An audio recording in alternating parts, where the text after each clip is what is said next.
જય માતાજી મિત્રો હું છું અનસિંહ કતીજા, જે ધીરે ધીરે નાચ તારો ઘાઘરો હમારજે એ સોંગનો ગાયક કલાકાર છું.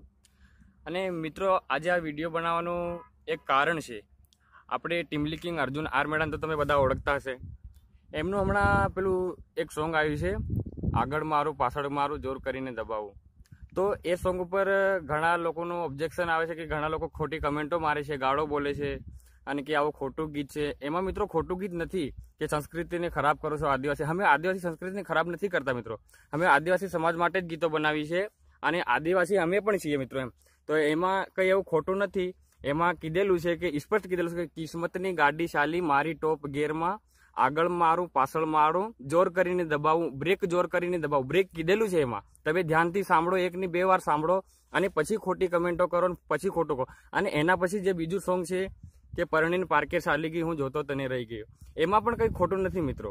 એમાં પણ કંઈ ખોટું નથી. એ તો લવરિયા પ્રેમીઓ માટે ગીત બનાવ્યું છે અને એમાં કંઈ ખોટું નથી. તમે પણ કદાચ કોઈને પ્રેમ કરતા હોય અને તમારી લવર કારણ કે બીજાને પરણી જતી હોય અને તમે પણ એના માટે એવું તમારા દિલમાં ફીલ થતું હોય કે પરણીને પાર્કે ચાલી ગઈ હું જોતો તને રહી ગયો, એવી વસ્તુ, એવી ફિલિંગ કીધેલી છે મિત્રો. એવા કંઈ ગલત શબ્દો નથી એમાં.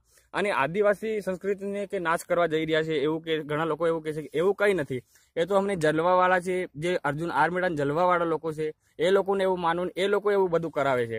અર્જુન આર મેડાના ગીતો કોને તમને પસંદ નથી આવતા? બધા લોકો એમના જ ગીતો સાંભળે છે. હમણાં માર્કેટમાં એ જ ચાલે છે ભાઈ. ટીમલી કિંગ છે, 14 મિલિયન ઉપર ટેન્શન કેન્સલ ગીત ચાલે છે. તમે વિચાર કરો, 14 મિલિયન કોને કહેવાય? તો એ ખોટું તમે બીજાની વાતોમાં આવીને ખોટું ના લગાડતા મિત્રો. એ જ